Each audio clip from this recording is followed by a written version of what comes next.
จนบังคับจิตใจขึ้นลดสายตาหัวใจห่วงหลายบ้านเฮาย้อนความจนและความมูดำอาชีพประจำของลำพอช่วยบรรเทาบางวันซ้อมแปลงออกแหงแปลงลดให้เขาพอช่วยแบ่งเบาชีวิตไว้ไปวันดีอกดีใจได้มาพบหน้าพ่อตาพ่อแม่เอาลุงป้าตอนหับขับพันพี่น้องสาวลาวเลี้ยงเข้าเลี้ยงป่า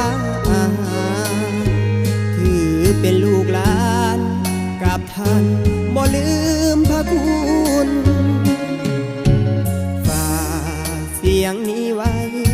ในจิตแฟนเพลงญาติมีให้คิดถือว่าทำบุญนักร้องคนจนคนนี้บอกขอลืมคุณที่ท่านมีตาการุณบุญคุณขอจำจนตาย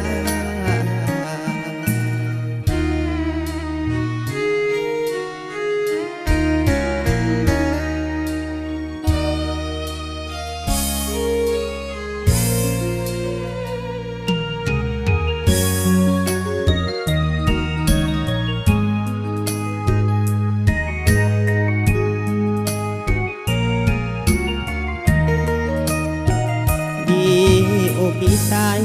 ได้มาพบหน้าพ่อตาพ่อแม่เอาลุงป้าตอนหับขับพันพี่น้องสาวลาวเลี้ยงเข้าเลี้ยงป่าถือเป็นลูกหลานกับท่านบ่ลืมพระคุณฝา